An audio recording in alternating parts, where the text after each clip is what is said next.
ఈ యొక్క సమయంలో ఈరోజు పద్మ చెప్పినట్టుగా దేవుని యొక్క ఆశీర్వాదాలు అనే విషయంలో కొన్ని మాటలు మనం మాట్లాడుకుంటాం. ఎందుకు తను ఆ సాక్ష్యం చెప్పిందో నాకు తెలియదు. అయితే నేను కొన్ని విషయాలు ఆ విషయంలో పంచుకుందామని చెప్పి ఆశిస్తున్నాను. సంఖ్యాకాండము 6వ అధ్యాయము 24వ మాట. సంఖ్యాకాండము 6వ అధ్యాయము 24వ మాట. యెహోవా నిన్ను ఆశీర్వదించి నిన్ను కాపాడుగాక అని వస్తుంది. యెహోవా నిన్ను ఆశీర్వదించి కాపాడుగాక అనే మాట రాయబడుతుంది. ఇక రెండోది మనం చూసుకున్నట్లయితే కీర్తన గ్రంథము 67లో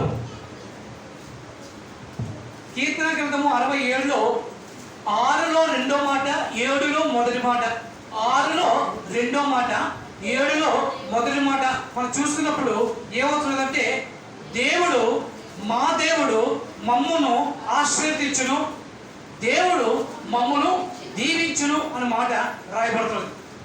మొదటిగా సంఖ్యాకాండంలో చూసుకున్నప్పుడు ఆయన నిన్ను ఆశీర్వదించి నిన్ను కాపాడని చెప్పి రాయబడుతుంది. కీర్తన గ్రంథానికి వచ్చేసరికి అక్కడ కీర్తనలో చెప్తున్నాడు, దేవుడు మా దేవుడు మమ్మును ఆశీర్వదించును, దేవుడు మమ్మను దీవించును అని చెప్పి రాయబడుతుంది. ఆయన ఎలా దీవిస్తాడు అని చూసుకున్నట్లయితే యోహాను సువార్త 1వ అధ్యాయము 16వ వచనం చూసుకున్నట్లయితే యోహాను సువార్త 1వ అధ్యాయం 16వ వచనం చూసుకున్నప్పుడు ఏం చెప్తున్నాడంటే, కృప వెంబడి కృప, ఆశీర్వాదం వెంబడి ఆశీర్వాదం, బ్లెస్సింగ్ ఆఫ్టర్ బ్లెస్సింగ్, అంటే వరుసని ఆయన మనకి ఆశీర్వదిస్తూ ఉంటాను అని చెప్తున్న దేవుడు. ఈ యొక్క ఆశీర్వాదం ఏ రీతిగా ఇస్తాడు? నీ తలంపు ప్రకారం ఇస్తాడా, నా తలంపు ప్రకారం ఇస్తాడా, మన తలంపుల ప్రకారం ఇస్తాడా అంటే ఫిలిప్పీయులకు రాసిన పత్రిక 4వ అధ్యాయము 19వ వచనం చూసుకుంటే, ఫిలిప్పీయులకు రాసిన పత్రిక 4వ అధ్యాయము 19వ వచనం చూసుకున్నట్లయితే ఆయన ఏం చెప్తున్నాడంటే, ఆయన తన ఐశ్వర్యం చొప్పున, అర్థమైందా? ఆశీర్వాదం తాలూకా విషయాలు చూడండి. మొట్టమొదటి సంఖ్యాకాండంలో చూసినప్పుడు ఆయన ఏమంటే, నేను మిమ్మల్ని ఆశీర్వదించి కాపాడుతూ ఉంటాడు. అంటే ఆయన ఆశీర్వదించాలని ఆశ కలిగి ఉన్నాడు. ఎలా ఆశీర్వదిస్తాడు అంటే కీర్తనకారుడు అంటున్నాడు, దేవుడు మా దేవుడు మమ్మను ఆశీర్వదించును, అంటే ఒక నమ్మిక కలిగింది మా దేవుడు మమ్మల్ని ఆశీర్వదిస్తాడని. ఎలా ఆశీర్వదిస్తాడంటే యోహాను సువార్తలో ఆయన ఏమంటుంటే, కృప వెంబడి కృప, అంటే ఆశీర్వాదం వెంబడి ఆశీర్వాదం, ఒక దాని తర్వాత ఒకటి మనకి ఆశీర్వదిస్తూనే ఉంటాడని చెప్పి ఆయన చెప్తున్నాడు. అయితే ఈ ఆశీర్వాదము మన ఊహను బట్టి, మన ఆలోచన బట్టి, మన యొక్క స్థితిని బట్టి అంటే ఫిలిప్పీయులకు రాసిన పత్రికలో అపోస్తలుడు పౌలు ఉంటాడు, అలా కాదు. దేవుడు తన ఐశ్వర్యం చెప్పిన, ఆయన ఐశ్వర్యం ఎలాంటిది? చాలా గొప్పది, ఏ ఒక్కరు కూడా ఊహించినాడు. తన ఐశ్వర్యం చెప్పిన ఆయన మనల్ని ఆశీర్వదిస్తానని చెప్పి ఆయన అంటూ ఉన్నాడు. అయితే ఇవన్నీ ఎందుకు దేవుడు మనల్ని ఆశీర్వదిస్తాడు అని మనం ఒకసారి ఆలోచన చేస్తే, మనకి ఎందుకు దేవుడు ఆశీర్వదించాలి అని మనం అనుకుంటే, ఇర్మియా గ్రంథము 32:41 చూస్తే, ఇర్మియా గ్రంథంలో 32లో 41 మాట చదివితే అక్కడ చక్కటి మాట కనబడుతుంది. వారికి మేలు చేయుటకు వారి యందు ఆనందించుచున్నాను, అంటే నిన్ను ఆశీర్వదించడం వల్ల దేవుడు ఆనందిస్తూ ఉన్నాడు. హల్లెలూయా, గట్టిగా చెప్పండి. దేవుడు స్తుతించుకుంటాడు. దేవుడు మనల్ని ఆశీర్వదిస్తున్నాడు అని చెప్తాడు. ఎలా ఆశీర్వదిస్తాడు అంటే మా దేవుడు మమ్మల్ని ఆశీర్వదిస్తాడు, దీవిస్తాడు అనే నమ్మికని చూపిస్తున్నాడు. ఎలా ఆశీర్వదిస్తాడంటే కృప వెంబడి కృప, ఆశీర్వాదం వెంబడి ఆశీర్వాదం ఇస్తున్నాడు. అది కూడా ఎలా ఇస్తాడు అంటే ఆయన ఐశ్వర్యం చొప్పున మనకి ఆశీర్వాదాలు ఇస్తున్నాడు. ఎందుకు ఇవన్నీ మనకి పట్ల అంత ప్రేమ కలిగి ఎందుకు ఈ విధంగా మనకి ఆశీర్వదిస్తాడు అని చెప్పి మనం అనుకున్నప్పుడు, మనకి మేలు చేయడంలో ఆయన ఆనందిస్తాడట. ఆయన ఆనందం నిమిత్తము కూడా మనల్ని ఆశీర్వదిస్తుంటాడు. కాబట్టి నా దేవుడు నన్ను ఆశీర్వదించలేదు అని మనం ఎప్పుడు కూడా అనుకోవడానికి వీలు లేదు. ఎందుకంటే స్వయముగా తనకు తానే ఆశీర్వదించాలని చెప్పి కోరుకుంటూ ఉన్నాడు. అందుకే మొన్న నగేష్ ఇంటి గృహప్రవేశానికి మనం వెళ్ళినప్పుడు స్వామి గారు ఒక మాట చెప్పారు. దేవుడు ఎవరని చెప్పాడు?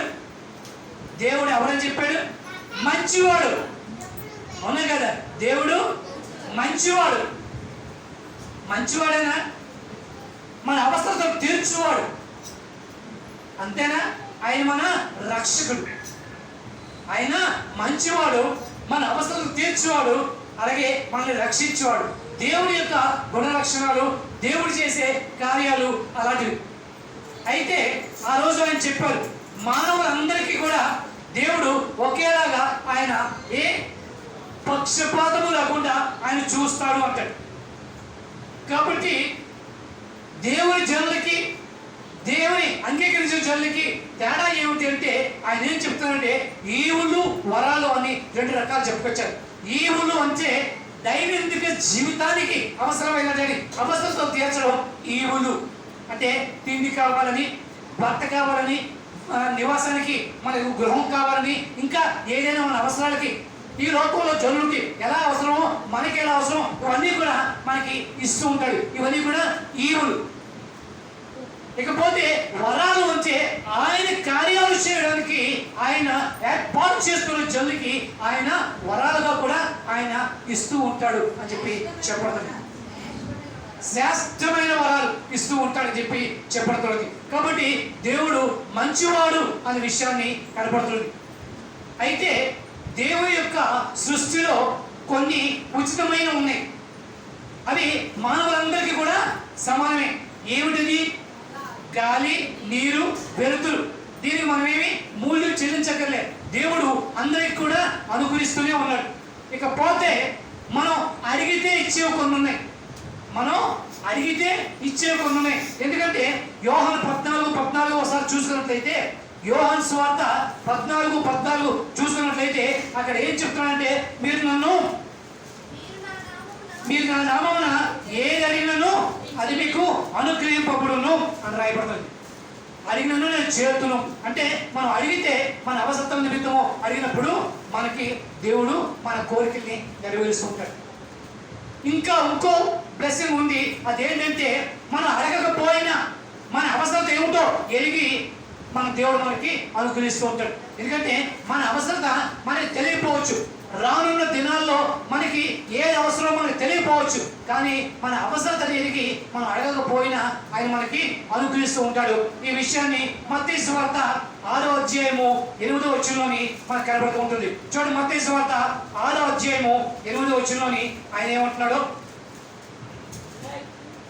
మీరు మీ తండ్రిని అడగక మునిపే మీకు అక్కరగా ఉన్నవేమో ఆయనకు తెలియను. కాబట్టి మీరు అడగకపోయినా కూడా ఆయన మీ అవసరం ఏమిటో గుర్తించి గ్రహించి మీకు అనుగ్రహిస్తూ ఉంటాడు. కాబట్టి వీటన్నిటిని బట్టి చూస్తే మనకి ఏమర్థం అవుతుందంటే దేవుడు ఆశీర్వదించేవాడు. దేవుడు ఆశీర్వదిస్తూనే ఉంటాడు. దేవుడు ఆశీర్వదిస్తాడు. హల్లెలూయా, హల్లెలూయా. ఆశీర్వదించేవాడు మన దేవుడు. మనందరూ కూడా ఏం చేస్తున్నామంటే ఆశీర్వాదాలు కావాలి, ఆశీర్వాదాలు కావాలి, ఆశీర్వాదాలు కావాలి, ఆశీర్వాదాలు కావాలి అని చెప్పి ఆశీర్వాదాల గురించి మనం మొర్ర పెడుతున్నాం. కానీ దేవుడు ఏమంటున్నాడు తెలుసా? మీకు ఆశీర్వాదాలు ముఖ్యం కాదు, మీకు కావాల్సింది ఆశీర్వదించే దేవుడు. హల్లెలూయా, హల్లెలూయా. మనకు కావాల్సింది ఆశీర్వదించే దేవుడు. ఆ దేవుడే మనకు తోడై ఉంటే ఆశీర్వాదాలన్నీ కూడా ఎవరివి? మనవే. కాబట్టి ఈ దినాల్లో మనం ఆశిస్తూ ఉన్నాం దేవుడు మనల్ని ఆశీర్వదించాలని. అవునా కదా? దేవుడు నన్ను ఆశీర్వదించకపోయినా పర్వాలేదు అనుకున్న వాళ్ళు ఎవరైనా ఉన్నారా? ఉండరు. దేవుడు నన్ను ఆశీర్వదించాలని కోరుకుంటారు. చిన్నపిల్లలు చూస్తే మా చదువుల్లో బాగా మంచి మార్కులతో దేవుడు మమ్మల్ని ఆశీర్వదించాలని చెప్పి వారు కోరుకుంటారు. ఉద్యోగం చేసేవాళ్ళు నా ఉద్యోగంలో ప్రమోషన్ వచ్చి ఇంకా ఇంకా ఉన్నత స్థానానికి వెళ్ళాలని చెప్పి వారు చూసుకుంటారు. అలాగే వ్యవసాయం చేసేవాళ్ళు ఈసారి పంట బాగా పండి దేవుడి యొక్క ఆశీర్వాదం నేను పొందుకోవాలని వాళ్ళు చూస్తూ ఉంటారు. వ్యాపారం చేసేవాళ్ళు ఈసారి మంచి లాభంతో నేను ఆశీర్వదింపాలని చెప్పి వాళ్ళు చూస్తూ ఉంటారు. ఈ రీతిగా ఎవరు చూసినా సరే ఆశీర్వాదాలు కావాలి, కావాలి, కావాలి, కావాలి అని ఆలోచించి ఆశించేవారే. హల్లెలూయా. హల్లెలూయా. కాబట్టి ఈ ఆశీర్వాదాలు కావాలి అనుకోవడంలో తప్పు లేదు, అడగడంలో తప్పు లేదు. కానీ అడుగుతున్నప్పుడు మనకి ఆశీర్వాదాలు ఎందుకు ఆలస్యం అవుతున్నాయి, ఎందుకు రావట్లేదు, ఈరోజు మనం ఆలోచించవలసిన విషయం, చాలా ముఖ్యమైన విషయం. మనం అడుగుతున్నాం, మన ఆశీర్వాదం పొందుకోవాలి ఆశ కలిగి ఉన్నాం, ఆశీర్వాదం ఇస్తే సంతోషంగా ఉంటాం. కానీ మన ఆశీర్వాదాలు ఆలస్యాలు అవుతున్నాయి, ఆశీర్వాదాలు నెరవేరలేకపోతున్నాయి, ఆశీర్వాదాలు రాలేకపోతున్నాయి, ఆశీర్వాదాలు పొందుకోలేకపోతున్నాం. కారణం ఏమిటి? ఈరోజే కీర్తన గ్రంథం నుంచి ఆయన యొక్క గుణాన్ని మనం చూసుకున్నాం. ఆయన ఏ గుణం కలిగిన వాడు? విశ్వాస్యత కలిగిన వాడు. ఆయన నమ్మదగిన దేవుడు. ఆయన ఒకసారి మాట ఇచ్చాడు అంటే ఆయన నెరవేర్చి తీరుతాడు. ఎస్, అవునే కాదా? కాబట్టి ఆయన ఆశీర్వదిస్తాను అని చెప్పినప్పుడు పొరపాటు అనేసాను వద్దులే ఇవ్వలే అని అంటాడా? అంటాడా? అంటాడా? అండు. ఆయన ఆశీర్వాదాలు ఇస్తూనే ఉంటాడు. ఆశీర్వాదం మనం అడిగినట్టే ఇస్తాడు. కానీ పొందుకోవడంలో మనం ఎక్కడో జాప్యం చేస్తున్నాం, పొందుకోవడంలో ఎక్కడో లోపం చేస్తున్నాం, పొందుకోవడంలో ఎక్కడో అలసత్వం ప్రకటిస్తున్నాం, పొందుకోవడంలో అనర్హులు అయిపోతున్నామేమో. ఈరోజు మనం ఆ విషయాన్ని గమనించుకుందాం. మనకి దేవుని ఆశీర్వాదం కలగకపోవడానికి, సమయానికి రాకపోవడానికి, దాన్ని పొందుకోకపోవడానికి, దాన్ని మనం ఆస్వాదించకపోవడానికి, దాన్ని మనం అనుభవించకపోవడానికి కారణాలు ఏమిటి అనే విషయాన్ని మనం తెలుసుకుంటే రానున్న దినాల్లో ఈ లోటుల్ని మనం సరి చేసుకుంటే ఆశీర్వాదాలు ఎలా వస్తాయి? There shall be showers of blessing. Showers. There shall be showers of blessing. వాన చినుకుల వలె కాదు, అవి కుంభవృష్టి వలె ఆయన అనుగ్రహిస్తాడు. కుంభవృష్టి అప్పుడు వచ్చే వేసవకాల వానలా కాదు, వర్షాకాల తుఫాను వలె ఆయన దేవుడు ఆయన మనకి ఇవ్వడానికి సిద్ధంగా ఉన్నాడు. కారణం ఏమిటి అంటే మనల్ని ఆశీర్వదించడం ఆయనకి ఆనందిస్తుంది, మనల్ని ఆశీర్వదించడం ఆయనకి ఆనందదాయకం. మన బిడ్డలకి మనం అడిగింది ఇవ్వడంలో మనకి ఆనందం ఉంటుందా ఉండదా? మన బిడ్డల్ని ఆశీర్వదించాలని కోరిక అందరికీ ఉంటుందా ఉండదా? ఏ ఉన్నా ఏం లేకపోయినా పిల్లల్ని దీర్ఘాయుష్మాన ఆయుర ఆరోగ్యాలతో ఉండు, ధన సమృద్ధిగా ఉండు అని మనం దీవిస్తున్నామా లేదా? అంటే మన కోరిక ఏంటి? మన పిల్లలు నిత్యము ఆశీర్వాదం పడుతూ దినదినము అభివృద్ధిలో ముందుకు వెళ్ళాలని సాధారణ తల్లిదండ్రులుగా మనం ఆశిస్తున్నాం. అలాంటిది మన పరలోకపు తండ్రి మన గురించి ఎంత ఆనందిస్తూ ఉంటాడు మనల్ని ఆశీర్వదించడు. అయితే మనం ఈ ఆశీర్వాదాలను పొందుకోలేకపోతున్నాం అంటే కారణాలు ఏంటో ఒకసారి మనం విశ్లేషించుకుందాం. అబ్బా బయట తల్లి చూసుకో. మనం ఆశీర్వాదాలు పొందుకోపోవడానికి కారణాలు ఏమిటి అని ఒకసారి విశ్లేషించుకుంటే ద్వితీయోపదేశ కాండము 28వ అధ్యాయము మొదటి మాట కాదు, మనం రెండో మాట చదువుతాం. చూడండి. నీవు నీ దేవుడైన యెహోవా మాట విని ఎడల ఈ దీవెనలన్నీ నీకు ప్రాప్తించును. ఏంటట? నీవు నీ దేవుడి అయిన యెహోవా మాట విని ఎడల. ఏమా జాగ్రత్తగా గ్రామర్ జాగ్రత్తగా పలకండి. వినాని కాదు, వినినా. ఎందుకంటే పదాలు పలకడంలో ఆశీర్వాదాలు పోతాయి. అర్థమైందా? మీరు ఆయన మాటని వినినా ఎడలా అంటే మేము వినట్లేదా అండి?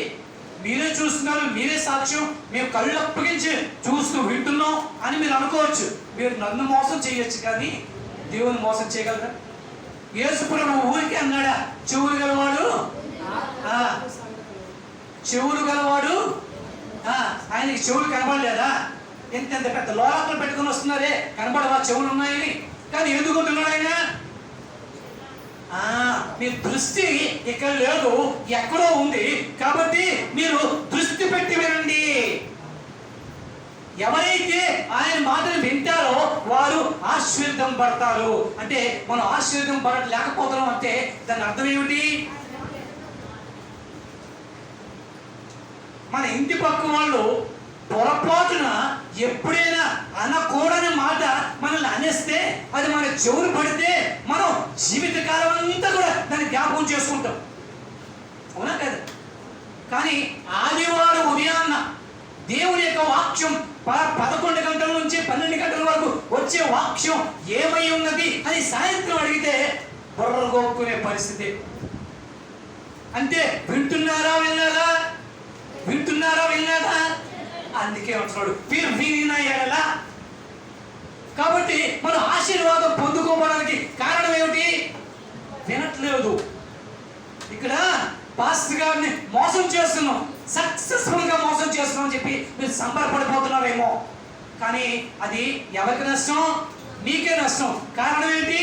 ఆశీర్వాదాలు రావట్లేదు. దేవుని యొక్క మాట మీరు వినట్లయితే, ఆ వాక్యం మీ హృదయంలోకి వెళ్ళినట్లయితే, ఆ వాక్యం మీ హృదయాన్ని ఖండించినట్లయితే, ఆ ఖండించిన వాక్యం మీ మార్గాన్ని సరిచేసినట్లయితే ఆశీర్వాదాలు అడ్డంకులు లేకుండా మీ దగ్గరికి వస్తాయి. కానీ ఆశీర్వాదాలు రావట్లేదు అంటే మనం ఏం చేస్తున్నాం? మనం వినట్లేదేమో. ఈ ఒక్క మాట పట్టుకొని మీరు చెప్పేస్తారు, అదేం కుదరదండి అని చెప్పి మీరు అంటారేమో. నేను చెప్పడమే కాదండి, ఒకసారి మీరు అలాగా ఏషియా గ్రంథానికి వెళ్ళండి.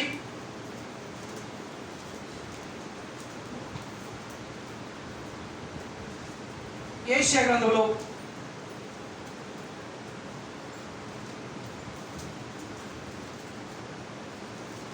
గ్రంథంలో మొట్టమొదటి అధ్యాయంలోనే 19వ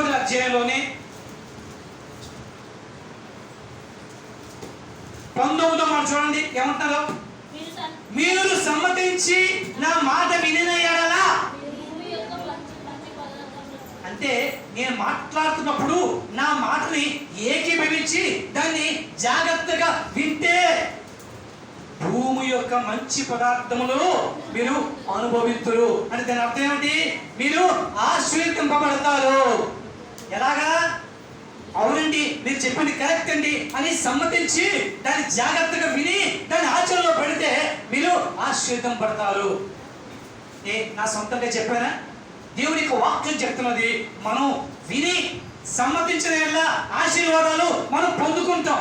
కాబట్టి ఆశీర్వాదాలు పొందుకోలేకపోతున్నాం అంటే దాని అర్థం ఏంటంటే సరిగా వినట్లేదు, విన్నదాన్ని సమ్మతించట్లేదు. ఒక్కొక్కసారి బాధాకరమైన మాట ఏమైనా వస్తే అది మన హృదయాన్ని గుర్చితే మనం ఏమనుకుంటామంటే, ఈ వాక్యం వాడు బాలేదు, ఇది నా గురించి కాదేమో అని మనం ఏం చేస్తుంటే దాన్ని సమ్మతింపక పక్కకి తోసేస్తున్నాం. అవునా కదా? అప్పుడు ఆశీర్వాదం మనకు వస్తుందా? ఒకసారి చూడండి. కాబట్టి దేవుని యొక్క మాట మన దగ్గరికి వచ్చినప్పుడు, అది మన హృదయాన్ని తాకుతున్నప్పుడు, అది నా గురించే అని మనం భావించినప్పుడు దాన్ని సమ్మతించి సరి చేసుకుంటే ఆశీర్వాదం మనదే. కాబట్టి ఈరోజు మనం ఆశీర్వాదం పొందుకోలేకపోతున్నాం అంటే మొట్టమొదటి కారణం మనం వినట్లేదు, విన్నా సమ్మతించడం లేదు. కాబట్టి మనం ఈ ఆశీర్వాదాన్ని ఆలస్యం అవుతున్నది, మనం పొందుకోలేకపోతున్నాం. మనం ఇందాక చెప్తూ ఉన్నాడు, కానీ కీర్తనలో ఏమన్నాడు? కానీ అంటే వారు తప్పు చేసినప్పటికీ కూడా ఆయన తన విశ్వసతను కాపాడుకుంటాడు. అంతేకాదు వారు తప్పు చేసి పశ్చాత్తాపడితే వాటిని ఆశీర్వదిస్తాడు. మనం ఈ యొక్క వార్తని విని సమ్మతించి సరి చేసుకుంటే మనం ఆశీర్వదింపడతామని చెప్పి దేవుని యొక్క లేఖనం మనకు చెప్పబడుతుంది. కాబట్టి విందామా, సమ్మతిద్దామా, ఆశీర్వాదం పొందుకుందామా? ఎంతమందికి ఆశీర్వాదం పొందుకోవాలని ఆశ ఉంది? ఆశీర్వాదం పొందుకుందాం. ఆశీర్వాదానికి అడ్డంకు ఏముందో తొలగించుకుందాం. అది మన చేతిలో ఉంది, మనం తొలగించుకోవాలి. ఇక రెండోది ఆశీర్వాదం సంపూర్ణంగా మనం పొందుకోవడానికి కారణం ఏంటంటే చూడండి, 3వ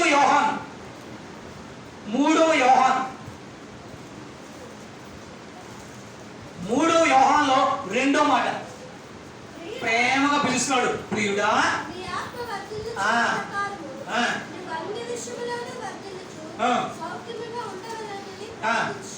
అంతే. ఎవరిని పిలిచారు ఇక్కడ? గట్టి చెప్పండి. అమ్మయ్య మా గురించి కాదు విన్నారు మీరు దేమైపోయామో. అందరి గురించి ప్రియులారా అన్నట్టుగా మనం తీసుకోవాలి. మీరు ఆత్మలో వర్తిల్లుచున్న ప్రకారము అంటే మన ఆశీర్వాదాలు పొందుకోవడానికి ముఖ్య కారణం ఏంటంటే ఆత్మలో మొట్టమొదటిగా వర్తిల్లితే సమస్తం కూడా మనకి ఆశీర్వాదమే. ఆత్మలో వర్తిల్లకపోతే మన ఆశీర్వాదాలు మనవి కావు. కాబట్టి మనం ఏం చేయాలంటే ఆత్మలో వర్తిల్లడానికి మనం ప్రయత్నం చేయాలి. ఆత్మలో వర్తిల్లడం అంటే దేవుని యొక్క వాక్యాన్ని హృదయంలో పెట్టుకోవడం, వాక్య ప్రకారం జీవించడం, వాక్యమే మనలో కనబడుతూ ఉండడం, వాక్యమే మన ద్వారా ప్రకాశిస్తూ ఉండడం. ఇది ఆత్మలో వర్తిల్లడం. దేవుని యొక్క వరాలతో, దేవుని యొక్క తలాంతులతో మనం నింపబడి వాటిని సరైన రీతిలో సద్వినియోగపరచుకోవడమే ఆత్మలో వర్తిల్లడం. నువ్వు ఎప్పుడైతే ఆత్మలో వర్తిల్లుతూ ఉంటావో ఆశీర్వాదాలు నీ వెనకాల పరిగెట్టుకొని వస్తూ ఉంటాయి. కృపాక్షేమములు నా కీర్తనకారుడు ఏమన్నాడు? కృపాక్షేమములు వెంట వచ్చును. నువ్వు దాని వెంట పరిగెత్తక్కర్లే. నువ్వు ఆత్మలో వర్ధిల్లుతూ ఉంటే కృపాక్షేమములు నీ వెంట పరిగెడుతూ ఉంటాయి. కాబట్టి నీ ఆత్మలో నువ్వు వర్ధిల్లుతున్నావా? ఇందాక మబ్బు చెప్పినట్టు ఎక్కడ వేసిన గొంగలి అక్కడే ఉన్నట్టు మనం ఉంటున్నామా మన జీవితంలో? కాబట్టి మన ఆత్మని వర్ధిల్ల చేసుకోవడం మనందరికి కూడా అవసరమై ఉంది. దేవుని యొక్క మన యొక్క ఆత్మలు వర్ధిల్లాలి అంటే దేవుని యొక్క వాక్యంతో కట్టబడుతూ ఉండాలి. దేవుని యొక్క వాక్యంతో నీరు పోయబడుతూ ఉండాలి. దేవుని యొక్క వాక్యంతో అది నారు పోయబడుతూ ఉండాలి. దేవుని యొక్క వాక్యంతో అది ఎరువు వేయబడుతూ ఉండాలి. దేవుని యొక్క వాక్యంతో అది ఎదుగుతూ ఉండాలి.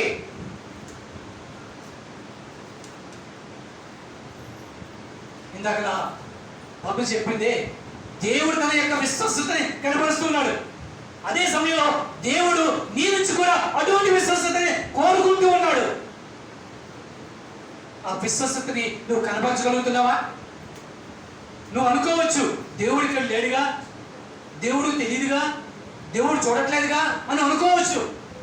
కానీ ఆయన ఏ దేవుడు? దేవుడు ఎవరైనా హృదయ అంతరంగాలు ఎరిగిన దేవుడు. ఆయన హృదయ అంతరంగాలు ఎరిగిన దేవుడు. నీలో తలంపు పుట్టక మునిపే నువ్వు ఏం ఆలోచిస్తావో, నీ తలంపు ఏమిటో క్షుణ్ణంగా ఎరిగిన దేవుడు ఆయన. నీ ఆత్మ వర్ధిల్లుతుంటే నీవు అన్ని రంగాల్లో కూడా వర్ధిల్లుతూ ఉంటావు. నీ ఆత్మ వర్ధిల్లకపోతే నీ ఆశీర్వాదాన్ని పొందుకోలేవు. కాబట్టి ఆత్మ వర్ధిల్లడానికి ముందు నువ్వు ప్రయత్నం చేయి. అప్పుడు ఆశీర్వాదాలు నీ వెంబడి వస్తాయి. కాబట్టి ఈరోజు మన ఆశీర్వాదాలు మనకి రావట్లేదు అంటే దాని అర్థం ఆత్మలో మనకి ఎక్కడో ఏదో లోపం ఉండిపోయింది. మనం హృదయంలో రెండింటికి జాగరిస్తూ ఉన్నాం. గుర్తుంచుకోండి, రెండింటికి జాగరిస్తూ ఉన్నాం. ఈనాడు క్రైస్తవులకి దేవుడు కావాలి, దెయ్యము కావాలి. ఏం కావాలి? దేవుడు కావాలి, దెయ్యము కావాలి. లోకము కావాలి, దేవాలయం కావాలి, లోకము కావాలి. రెండు పడవల మీద కాళ్ళు వేస్తే ఏమవుతుంది? చీలిపోతావు. జాగ్రత్త.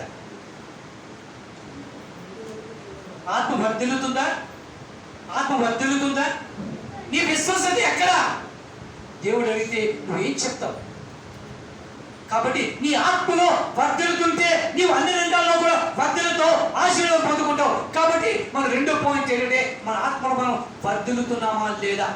ఒకవేళ వర్ధిల్లకపోతే మన ఆశీర్వాదాలు మనమే అడ్డంకులు వేసుకుంటున్నాం. దేవుని నిందించడానికి వీల్లేదు. నా ప్రార్థన దేవుడు వినట్లేదు, నేను ఎన్నిసార్లు అడిగినా దేవుడు ఇవ్వట్లేదు, నా మాటలు దేవుడు పట్టించుకోవట్లేదు, దేవుడు నాకు దూరం పెట్టేశాడు అని మనం ఏం చేస్తున్నామంటే దేవుడి మీద నింద వేస్తున్నాం. కానీ నీ ఆత్మ వర్ధిల్లుతుంటే దేవుడు ఆయన చూస్తూ ఊరుకోడు, ఆయన ఆశీర్వదిస్తూ ఉంటాడు. కాబట్టి మనం ఆత్మ వర్ధిల్లు ప్రకారం మనం ఏం చేద్దాం? మనం ఆశీర్వాదం పొందుకుంటూ ఉంటాం. కాబట్టి ఆత్మ వర్ధిల్లడానికి మన ప్రయత్నం మనం చేస్తుండాలి. ఇక మూడో అడ్డంకు, ఆశీర్వాదం పొందుకోవడానికి మూడో అడ్డంకు చూడండి. మత్తయి సువార్త 15వ అధ్యాయము 28వ వచనం. మత్తయి సువార్త 15వ అధ్యాయంలో 28వ వచనం. నీ విశ్వాసం గొప్పది, అవునుగాక. అలాగే యాకోబు పత్రిక 1:3 చూడమ్మా. యాకోబు పత్రిక 1:3. పరీక్ష ఓర్పును పుట్టించునని ఎరిగి మీరు నానా విధములైన శోధనలో పడినప్పుడు ఇది మహానందమని ఎంచుకోండి. విశ్వాసం అక్కడ మనకు కనబడుతుంది. విశ్వాసానికి పరీక్ష. విశ్వాసంలో పరీక్ష పాస్ అయితేనే మనకి ఆశీర్వాదాలు. అర్థమవుతుందా? అక్కడ ఏంటి? యేసు ప్రభువు ఉంటున్నాడు. అక్కడ 18:28 మనం చూసుకున్నప్పుడు అక్కడ ఒక స్త్రీ వచ్చి అడుగుతూ ఉంటుంది.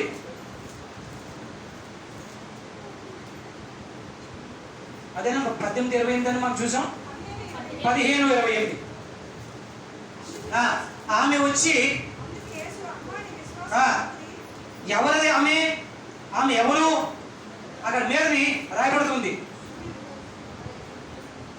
సమరయ స్త్రీ ఎవరో చెప్పబడుతుంది. ఆమె అంటే అడుగుతున్నది, అయ్యా మా బిడ్డ అనారోగ్యంతో ఉంది, ముట్టి స్వస్థపరచవా అని వెంటబడుతుంటే యేసు ప్రభువు పట్టించుకోలేదు. పైగా ఏమన్నాడంటే, అమ్మా రొట్టె ముక్కలు తీసుకొని నేను మా పిల్లలు పెట్టకుండా కుక్కలకు వేస్తానా అని అడుగుతున్నప్పుడు ఆమె అంటున్నది, అయ్యా కుక్కలు కూడా పడిపోయిన రొట్టె ముక్కలు తింటాయి కదా, ఆ మాత్రం కరుణించవా అని అడుగుతున్నప్పుడు ఆమె పరీక్షించడానికి ఆ మాట అన్నప్పుడు, అమ్మా నీ విశ్వాసం చాలా గొప్పది, వెళ్ళు నీ కూతురు స్వస్థపరచబడింది అని చెప్పి అక్కడ విశ్వాసానికి ఆయన ప్రాధాన్యత ఇచ్చినట్టు చెప్పబడుతుంది. అదే మాట మనకంటే మనం ఏం చేస్తాం? పౌరుషం తన్నుకొస్తుంది. నా కులాన్ని అంటావా, నా గుణాన్ని అంటావా, నన్ను అంటావా, నా కుటుంబాన్ని అంటావా అని మనం ఏం చేస్తాం? విరుచిపడు, నీ ఆశీర్వాదం అక్కర్లేదు, ఏం అక్కర్లేదు బా అని చెప్పి మనం వచ్చేస్తాం. కానీ ఇక్కడ ఏమంటున్నాను, అయ్యా నువ్వు నన్ను కుక్కలో ఉన్నావు, నేనే పాల్పడ్ను. కుక్కలు కూడా బలమించిపడే ఆ రొట్టె ముక్కలు ఏరుకొని తింటాయి కదా. ఎంత వినయంతో, ఎంత విశ్వాసంతో, ఎంత విధేయతతో ఆ మాట మాట్లాడుతుంది. మన ఆశీర్వాదాలు పొందుకోవాలంటే విశ్వాసము, విధేయత, వినయం మనకు కావాలి. ఈ 3 లేకపోతే మన ఆశీర్వాదాన్ని మనం పొందుకోలేము. ప్రియులారా అర్థమవుతున్నదే? విశ్వాసం ఉండాలి, వినయం ఉండాలి, విధేయత ఉండాలి. ఈ 3 లేకపోతే మనం పొందుకోవడం చాలా కష్టం. ఇకపోతే ఇంకోటి ఏంటంటే, అదే ఆ వినయంలోనే ఉన్నది.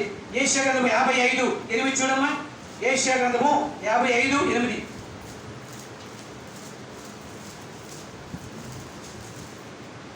నా తలంపులు మీ తలంపుల వంటివి కావు, మీ త్రోవలు త్రోవల వంటివి కావు, ఇదే యెహోవా వాక్కు. అది మీ తలంపులు ఎలా ఉన్నాయో నా తలంపులు అలాంటివి కాదు. మీ ఊహలు ఎలా ఉన్నాయో నావి అలాంటివి కాదు. మనం వినయంతో అడుగుతున్నామా, గర్వంతో అడుగుతున్నామా, ఎవరి కోసం ఎవడని అడుగుతున్నామా, ఎలా అడుగుతున్నాం? మన ఉద్దేశాలు ఉన్నాయి, మన తలంపులు ఎలా ఉన్నాయి? ఈ విషయాన్ని దేవుడు అడుగుతూ ఉన్నాడు, చూస్తూ ఉన్నాడు. మీ తలంపులు నా తలంపులు వంటివి కాదు, నా తలంపులు మీ తలంపులు వంటివి కాదు. ఇది మన విశ్వాసానికి, వినయానికి, గర్వానికి ప్రతిష్ట, అంటే పరీక్ష. కాబట్టి మనం అడిగేటప్పుడు ఎలా అడుగుతున్నాం? ఎవరి కోసం ఇవ్వడానికి అడుగుతున్నామా, వినయంతో అడుగుతున్నామా, ఎలా అడుగుతున్నాం? ఆ విషయాలు కూడా మనం తెలుసుకోవాలి. చూడండి, ద్వితీయోపదేశకాండం 8వ అధ్యాయంలో ఇందాక చదివి చూసారా? ద్వితీయోపదేశకాండము 8వ అధ్యాయం 28వ అధ్యాయంలో 8వ అధ్యాయంలో ద్వితీయోపదేశకాండము 8వ అధ్యాయంలో 2వ మాట చూడండి. మరియు నీవు ఆయన ఆజ్ఞలో కైకొందువో లేదో నిన్ను శోధించి నీ హృదయంలో ఉన్నది తెలుసుకున్నట్టుకు నిన్ను, అది ఆయన ఏమంటాడు, నీవు అడిగింది నీ హృదయంలో ఎలా ఉంది, నీ హృదయం ఎలా ఉంది అని ఆయన నిన్ను శోధిస్తాడు. శోధించినప్పుడు వినయాన్ని, వాటిని నువ్వు ప్రదర్శిస్తున్నావా లేదా? ఆ శోధనకి నువ్వు సరైన రీతిలో ప్రతిస్పందిస్తున్నావా లేదా అనే విషయాన్ని కూడా ఆయన పరీక్షిస్తూ ఉంటాడు. కాబట్టి వినయము, గర్వంతో మనం అడిగితే మనం పొందుకో.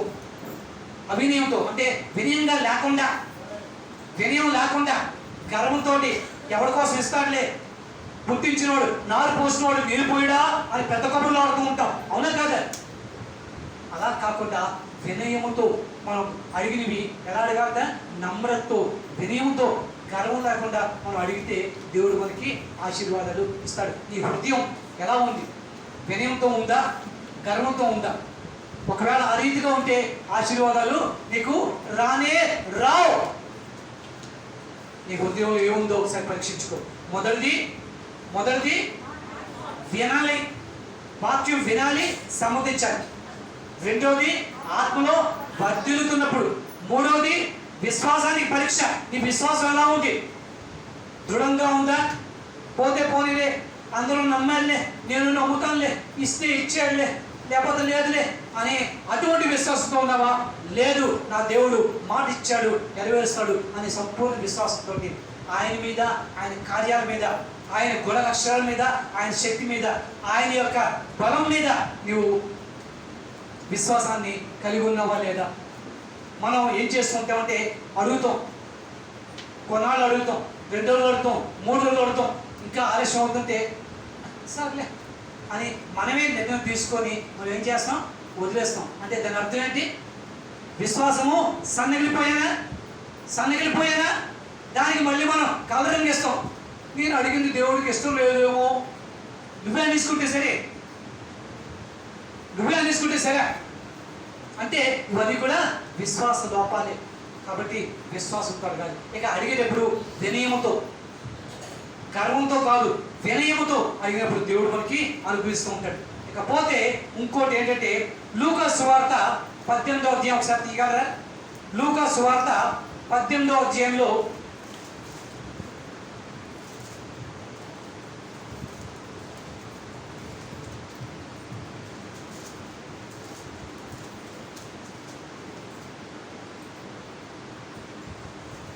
నుంచి 8 వచనాలు చదవక్కర్లేదులే, కానీ మొట్టమొదటి అంటే ఏం చెప్తుంది? వారు అది విసుకక నిత్యము ప్రార్థన చేయుచుండవలనందుకు ఆయన ఉపమానం చెప్పాడు. అంటే మనం ప్రార్థన ఎలా ఉండాలి? మన యొక్క కోరిక బలంగా, దృఢంగా ఉండాలి. మన కోరిక దృఢంగా, బలంగా లేకపోతే మనం ఆశించింది మనం పొందుకోలేం. కాబట్టి మన యొక్క ఆశ బలంగా ఉందా లేదా పరీక్షించడానికి, ఆ యొక్క ఆశయం మళ్ళీ పెంచడానికి దేవుడు ఈ మాటలు చెప్తున్నాడు. కాబట్టి వాడు చూడక్కడ ఒక విధవరాల గురించి, ఒక న్యాయాధిపతి గురించి అది చెప్తున్నది. న్యాయం పొందడానికి ఆ న్యాయాధిపతిని ఏం చేసింది? విసిగించింది. అంటే ఎలాగైనా చెయ్యాలి, నువ్వు ఎలాగైనా చెయ్యాలి. ఈ మాట వదిలేస్తే ఆశీర్వాదానికి వచ్చినప్పుడు మన బైబిల్లో ఒక వ్యక్తి ఉన్నాడు. ఇజ్రాయేల్ వంశానికి, అంటే ఈ యొక్క ఇజ్రాయేల్ దేవుడు, ఇజ్రాయేలే తన పేరు. ఎవరతను? యాకోబు. దేవుడితో పిలుగులాడుతున్నప్పుడు దేవుడు అంటున్నాడు, దేవదూత అంటున్నాడు, అయ్యా తెల్లారిపోతున్నది, నేను వెళ్ళిపోవాలి, నన్ను వదులు అంటే యాకోబు ఏం చేస్తాడు? పిలుగులాడుతూ, నువ్వు నన్ను ఆశీర్వదించే వరకు నేను నిన్ను వదలను. అటువంటి నిశ్చయత, అంటే ఆ ఆ యొక్క మనకి ఆ డిజైర్, అదే ఆ కోరిక అంత బలంగా ఉండాలి. మనం ఆశీర్వాదం అడిగామంటే పొందుకోవాలి అని. ఏది పడితే అది కాదు, మళ్ళీ దేవుడి చిత్త ప్రకారం. అర్థమవుతున్నదా? ఆ కోరికని బలంగా ఉంచి మనం అడిగినప్పుడు దేవుడు తప్పకుండా మనకి ఇస్తాడు. ఇజ్రాయేల్ ప్రజలు అలాగే అడిగారు. దేవుడికి ఇష్టం లేకపోయినా శోధించి, వేధించి, సొనిగి అడిగారు. అవునా కాదా? ఇవ్వడం మానేశాడా? ఇచ్చాడు. దాంతో పాటు ఏమి ఇచ్చాడు? దండను కూడా ఇచ్చాడు. ఈ అరణ్యములో ఈ దేవుడు మాకు మాంసం సమకూర్చగలడా అని సొనిగాడు. అవునా కాదు? దేవుడు ఆ మాట విన్నాడు. విని తూర్పు నుంచి, పడమటి నుంచి, ఉత్తరం నుంచి, దక్షిణ నుంచి గాలి వీపించి ఏం చేశాడ? పూరీములను ఆ గుమ్మములోనికి తెప్పించాడు. వారందరూ కూడా తృప్తిగా తిని, ఇంకా మాంసం నోట్లో ఉంటుండగానే రక్తం కార్చుకొని వారు చనిపోయారంటే దేవుడి యొక్క దాకా చెప్పబడుతుంది. కాబట్టి మనం అడిగే కోరిక, ఆశీర్వాదము, ఎటువంటి ఆశీర్వాదం తెలుసుకొని పట్టుదలతో మనం అడగాలని చెప్పబడుతుంది. ఈ పట్టుదల ఎలా ఉందనే విషయాన్ని కూడా దాన్ని చెప్తూ ఉన్నాడు. కాబట్టి మనం పొందుకోకపోవడానికి కారణం మనం అడిగేసి ఇస్తే ఇచ్చేయండిలే, పోతూ పోయిందిలే అని చెప్పి అనుకోవడం. ఇంకా మనలో లేదు కానీ అన్యుల్లో మనం చూసుకుంటున్నప్పుడు దేవుణ్ణి ఒక కోరిక కోరుతారు. వాళ్ళు సేవించే దేవుణ్ణి ఒక కోరిక కోరుతారు. కోరిక తీరలేదనుకో వాళ్ళు ఏమంటారు, ఈ దేవుడు మాకు అచ్చి రాలేదు, ఇంకో దేవుడి ప్రకారం ఉంటారు. అవునా కాదా? వెళ్తున్నారా లేదా? వెళ్ళారా లేదా? ఏమయ్యా మొన్నటి వరకు నువ్వు ఆ దేవుడిని కదా పూజించు, ఇప్పుడు ఎందుకు అండి ఆ దేవుడు ఎందుకు? నాకు నప్పలేదు. ఎవరికి నప్పలేదు? నాకు నప్పలేదు. దేవుడికి నువ్వు నప్పాలా, నీకు దేవుడు నప్పాలా? ఒకసారి ఎప్పుడైనా మనం మనసారా ఆలోచించుకున్నామా? అటువంటి మనస్తత్వం ఉన్నా కూడా మనకి ఎప్పుడు కూడా మన ఆశీర్వాదాలు మన దగ్గరికి రావు. ఇకపోతే కీర్తన గ్రంథము 66లో 18వ మాట. కీర్తన గ్రంథము 66లో 18వ మాట.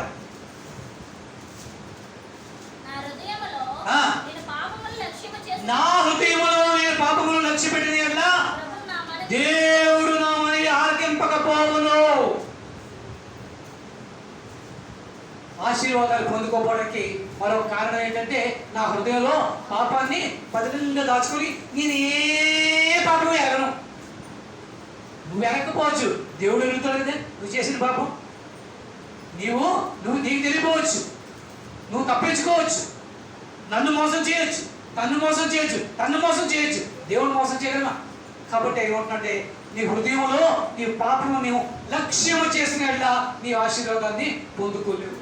ఒకవేళ ఆ రీతిగా మనల్ని పాపాలను మనం కప్పుకుంటూ భక్తి గల వారుగా ముసుగేసుకుని తిరిగేస్తున్నామేమో, అందుకే మనకు ఆశీర్వాదాలు రావట్లేదేమో. ఒకసారి మనం పరీక్షించుకుందాం. ఇకపోతే చివరిది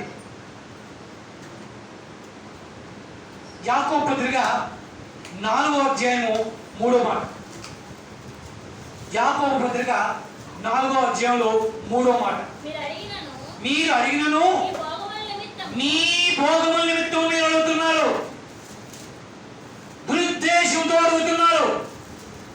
మీరు అడిగేవి దురుద్దేశాలతో అడిగితే దేవుడు ఎప్పుడు కూడా వాటిని మీకు ఇవ్వడు. మీ ఉద్దేశము సరిగా ఉండాలి, మీ ఉద్దేశము సరి అయినది ఉండాలి. చాలా మంది అంటూ ఉంటారు, దేవుడు నాకు మంచి ఉద్యోగం ఇస్తే నేను దేవుడి సేవ చేస్తాను. అంటే దేవుడి సేవ మీద ఉద్దేశం ఉందా, లేదంటే దీని మీద సేవ ఉండాలి? దురుద్దేశం అది. అంటే మంచి ఉద్యోగం పొందుకోవాలి. దేవుడికి ఏంటి లంచం 20,000. చేపలు పట్టడానికి ఏం వేస్తారు? వేస్తారా లేదా?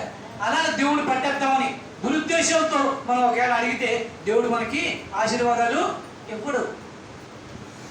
ఎందుకంటే ఆయన మోసపోవడానికి నీలాంటి నాలాంటి నరుడు కాడాయన.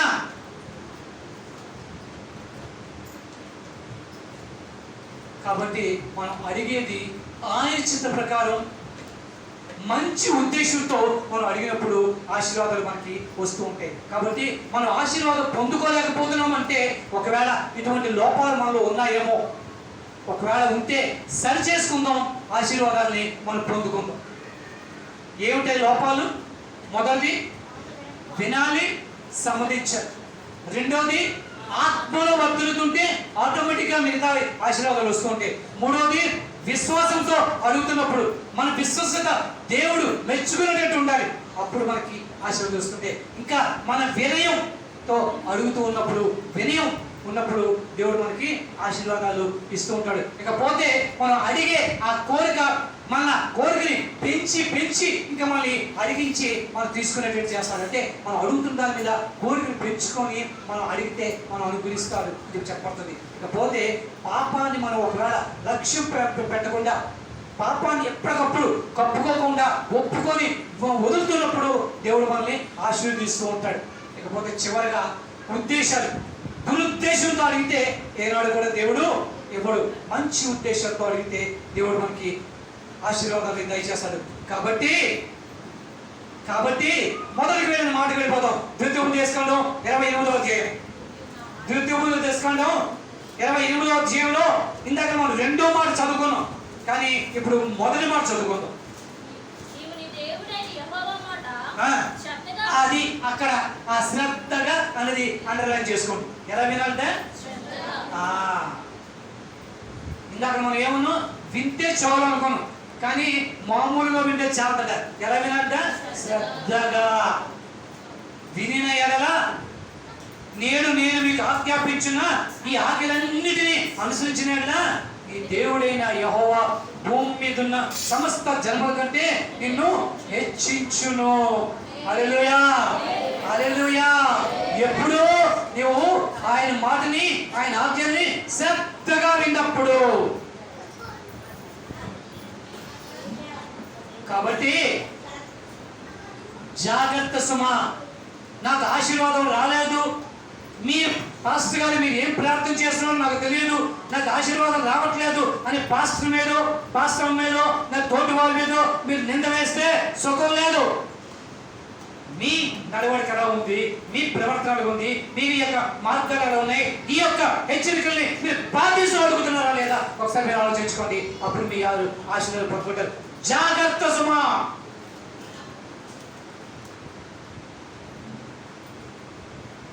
దేవుణ్ణి ఆనందింపచేయడం మన యొక్క విధి. మనం దేవుణ్ణి ఆనందింపజేస్తుంటే ఆయన మనల్ని ఆశీర్వదిస్తూ ఉంటాడు. కాబట్టి చూడండి, 147వ కీర్తన 11వ వచనం 14వ వచనం చూసి మనం ముగించేద్దాం. కీర్తన గ్రంథము 147లో 147లో 11, 14. తన యందు భయభక్తుగా వారి ఎడల, తన కృప కొరకు కనిపెట్టుకుని వారి ఎడల యెహోవా ఆనందించువాడై ఉన్నాడు. ఇంకోటి 14, నీ సరిహద్దులలో సమాధానం కలగజేయవాడు ఆయనే, మంచి గోధుమలతో నిన్ను తృప్తిపరచువాడు ఆయనే. అంటే పరిపూర్ణ ఆశీర్వాదాలతో నిన్ను ఆయన ఆశీర్వదిస్తూ ఉంటాడు. ఎప్పుడు ఆయన కృప కొరకు నువ్వు కనిపెట్టుకొని ఆయన నువ్వు ఆనందింపజేసినప్పుడు. ఎందుకు ఆనందింపజేయాలి? ఆయన మనకి ఆశీర్వదించడంలో ఆనందిస్తూ ఉంటాడు. కాబట్టి మనం పరీక్షించుకుందాం. మనం దేవుణ్ణి ఆనందింపజేస్తున్నామా, దేవుణ్ణి బాధపరుస్తున్నామా? దేవుడు మన బట్టి ఆనందిస్తున్నాడా, మన బట్టి బాధపడుతున్నాడా? ఈ ఒక్క విషయం మనం ఆలోచించేద్దాం, పరీక్షించుకుందాం. ఒకవేళ నీ హృదయం దోషాలప్పుడు చేస్తుంటే, నా హృదయం దోషాలప్పుడు చేస్తుంటే, మన హృదయం దోషాలప్పుడు చేస్తుంటే, ఇదే సమయం మళ్ళా ఇటువంటి సమయం మనకి దొరకపోవచ్చు. సమయం ఉండగానే దేవుని యొక్క మాట నీ దగ్గరికి వచ్చిన వెంటనే